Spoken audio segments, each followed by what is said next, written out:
So to see an earthquake of this magnitude unexpectedly really is a shocker to many.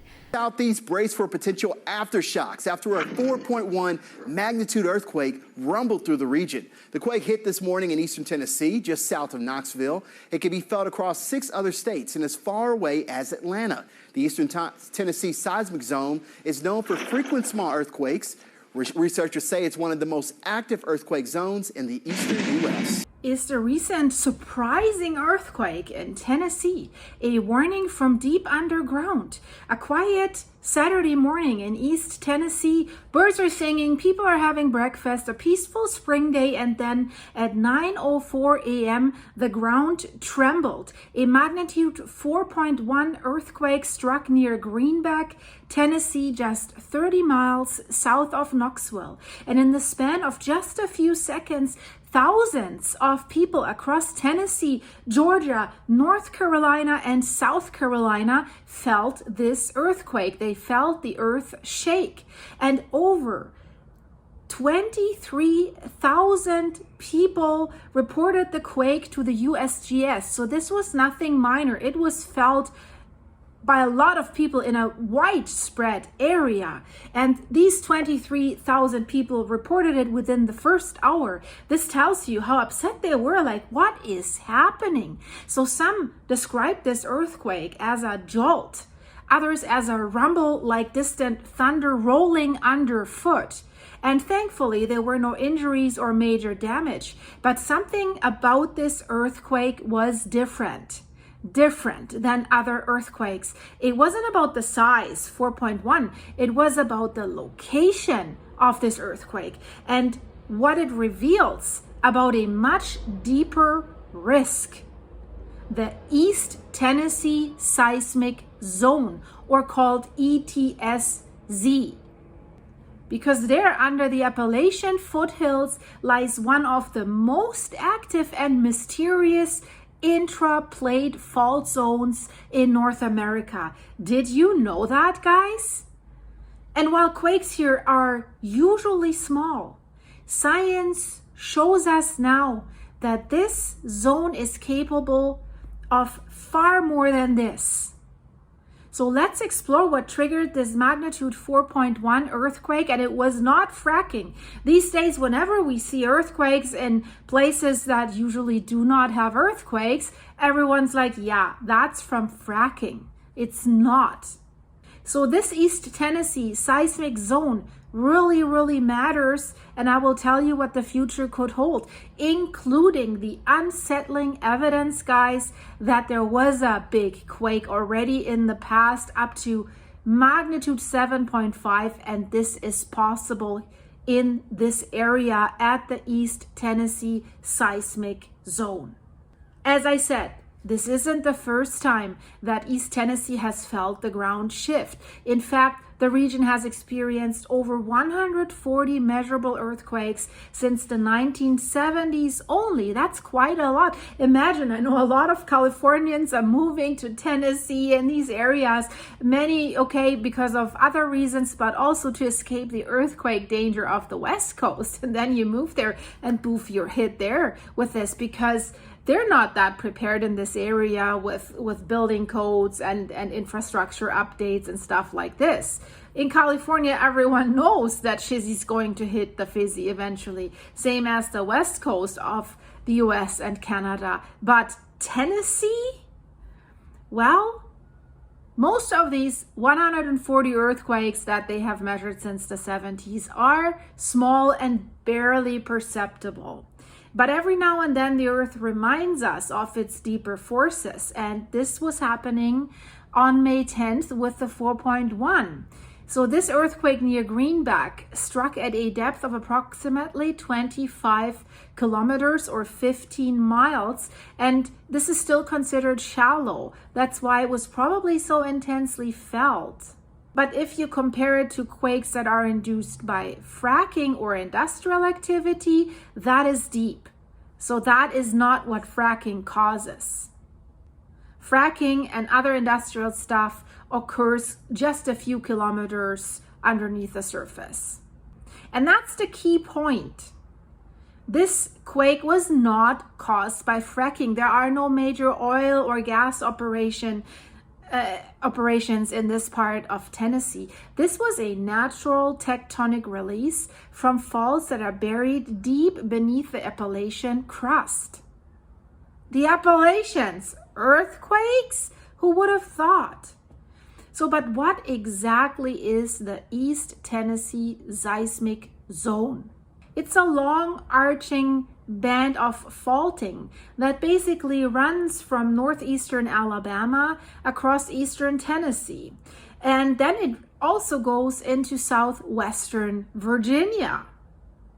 And this East Tennessee seismic zone lies entirely within the North American plate, meaning it's not at the edge of two colliding plates like the San Andreas Fault or a subduction zone like the Cascadia Fault on the West Coast.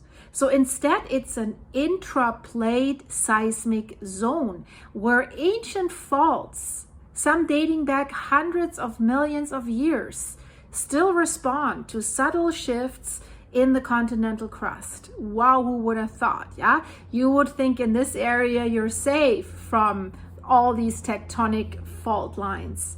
So the shifts there in these faults are slow, very slow, but over time they're also building up stress. And when that stress exceeds the friction that's holding the rocks back together, the fault slips, and then we get an earthquake. And most of the time, these slips are minor, like in the 2s or magnitude 3s, and they really don't make headlines. But history and geology specifically suggest there is the potential for a much more powerful quake, for more powerful events. And that's why I'm looking at that area for you today. It's not only about that one earthquake, because until recently, many believed the largest quake that has ever occurred in this East Tennessee seismic zone occurred in 1973. That was a magnitude 4.7 near Alcoa, Tennessee. But in 2020, something bigger happened, and not many people outside that region even paid attention. On August 9th, 2020, a magnitude 5.1 earthquake struck near Sparta, North Carolina, part of the broader East Tennessee seismic zone. It was the strongest confirmed quake in the zone's recorded history. So what's going on there? Roads cracked, chimneys crumbled. So this is a reminder to everyone who lives there. These faults may be ancient and old, but they're far from dead. So how strong could an earthquake in the East Tennessee seismic zone really get? That's the big question that's in the room.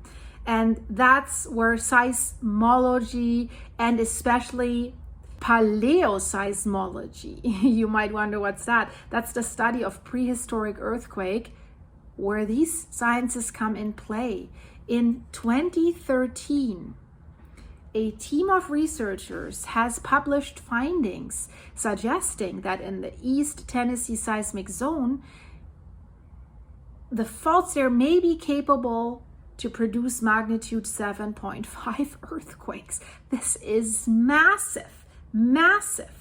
Far larger than any in recorded history. Imagine, this is a region that's not as prepared with codes and everything like California, for example, or Japan. So we can see earthquakes far larger than ancient history. And these estimates are not coming out of nowhere. They're coming from deep trenching studies, displaced geological layers that are like a time capsule that tell us what's going on. And they did the fault slip analysis in this area, combined with modeling of stress accumulation over thousands of years. This is how they came to this conclusion. So it's not just a guess.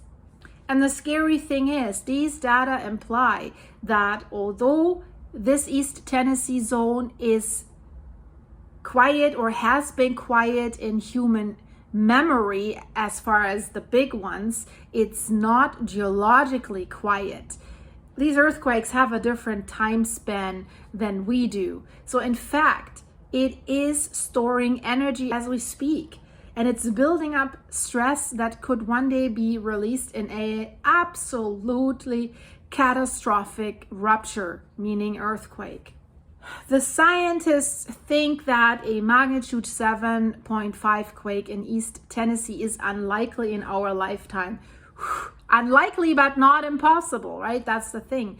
The probability remains low for now with the recent findings or technological possibilities that we have to look into that.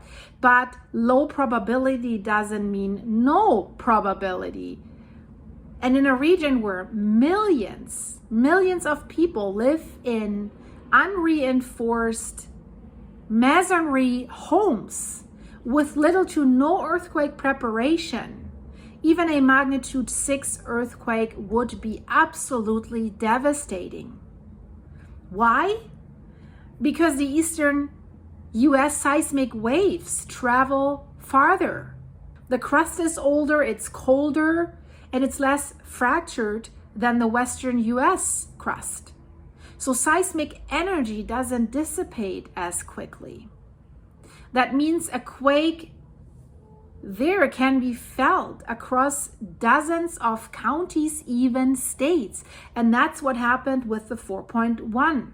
So a magnitude 6.5 earthquake or an even greater earthquake in the East Tennessee seismic zone could affect cities like, and now hold your breath, Knoxville, Chattanooga, Asheville, and even parts of Atlanta. Bridges, hospitals, power infrastructure could be heavily impacted, especially since few structures there are built to California-style seismic codes in the Southeast. They don't think that they are earthquake risky territory. They're preparing for storms, tornadoes, hurricanes, and stuff like this. Flooding. So what can be done? Seismologists are stressing the importance of awareness and preparedness, like earthquake kits for the people, secured bookshelves, secure your furniture on the walls, emergency planning in schools and in nursing homes, public drills, all of it helps. The same stuff that's been done in places like California. But most importantly, the recent 4.1 quake should be seen as a teaching moment, because it wasn't the big one, but it did remind tens of thousands of people that felt it and that were scared that they live in a seismically active region. I think you need to make people aware of that, and that this can happen again, and that can become even bigger. Earthquakes don't care about state lines or stereotypes. They don't only strike in California. They don't only happen once every 100 years. They happen where pressure is building. It happens silently but steadily until something gives. And then shizzy hits the fizzy. So the time to prepare is now, to take care of critical infrastructure, bridges, roads, hospitals, to change building codes. I know it's getting expensive, but what chances do you have? What else can you do? Because in the end, earthquakes don't knock, they arrive. And in East Tennessee, the ground has spoken once again, giving a warning. The question is now, will we listen? So guys, if you listened until now, thanks for listening. Leave this video a like, subscribe if you're new here, that you don't miss anything, and choose one of these videos in the end screen. And if you want to see them all, go to my channel page, click on the video section. There's all my videos. Click on recent. There you see the recent ones. If you want to support my work and my farm animals with this, please buy me a coffee on my buymeacoffee.com/silky website. The link is in the description of this video underneath the video player. Just scroll down, and there's also a join button if you want to become a monthly member, like a monthly supporting member with a membership for this channel, guys. And of course, the supers that you're giving me here on YouTube, it helps a lot, guys. Thanks so much for being here, for watching, for supporting, for caring, and I hope to see you very, very soon in the next one. I have something in the works that's very, very interesting, but in the meantime, this is interesting too. Check out the videos in the end screen. I see you guys. Bye.